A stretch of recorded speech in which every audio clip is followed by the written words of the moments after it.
Meatball রান্না করব।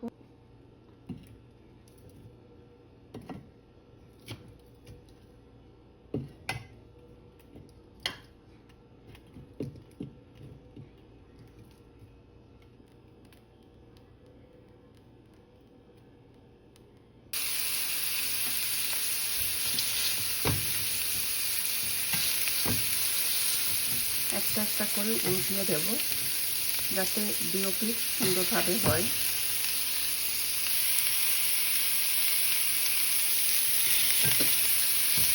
আমি আজকে চুলোই ভাজছি। এটা এয়ার ফ্রাইও করা যায়, আবার ওভেনেও করা যায়, আরও শীঘ্র হয়।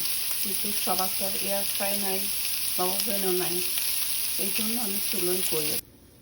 মিটবলগুলো এভাবে ভেজে নিয়েছি হালকা করে। এখন আমি চুলোতে একটা কড়াই বসিয়ে দিয়েছি। কড়াইটা গরম হয়ে গেছে, অলিভ অয়েল দিয়ে দেব।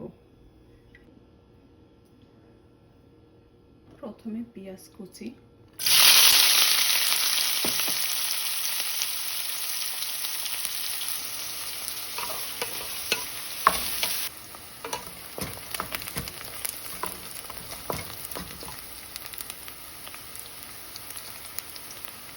আদা বাটা, রসুন বাটা,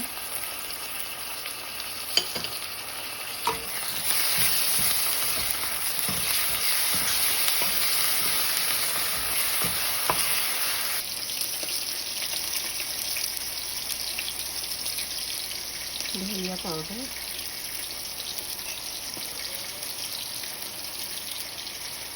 জিরে পাউডার, চানাচ পাউডার,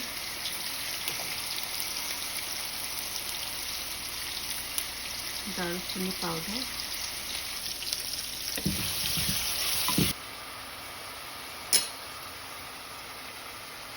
সামান্য পরিমাণে গুঁড়ো মরিচ, পরিমাণ মতো লবণ, আর হলুদ না ব্যবহার করলে হলুদের পরিবর্তে পাপরিকা।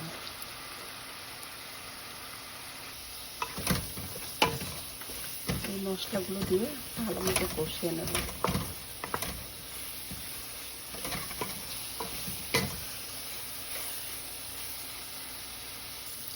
মশলাটা আমার কষানো হয়ে গেছে। এখন আমি টমেটো সসটা দিয়ে দেব। যদি ফ্রেশ টমেটো দেওয়া যায়, আপনারা যদি টমেটো সস ব্যবহার না করতে চান, ফ্রেশ টমেটোটাও ব্যবহার করতে পারেন।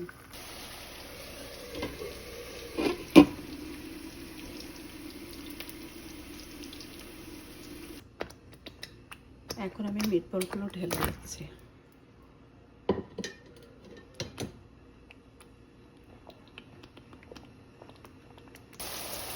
এইটা ফ্রেশ টমেটো দিয়ে। আমার মিটবলের জন্য মশলা কষানো হয়ে গেছে। আমি এখন মিটবলটা দিয়ে দেব।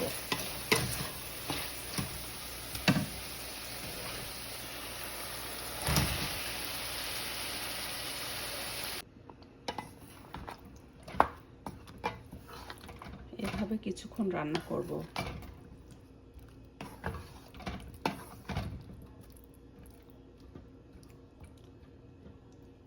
এই খাবারটা বিশেষ করে বাচ্চারা খুবই পছন্দ করে। মিটবল রান্না হয়ে গেছে, এখন রান্না করব। কিছুক্ষণ কষিয়ে নিয়েছে, এখন অল্প একটু জল দিয়ে দেবো, বেশি না, সামান্য পরিমাণে।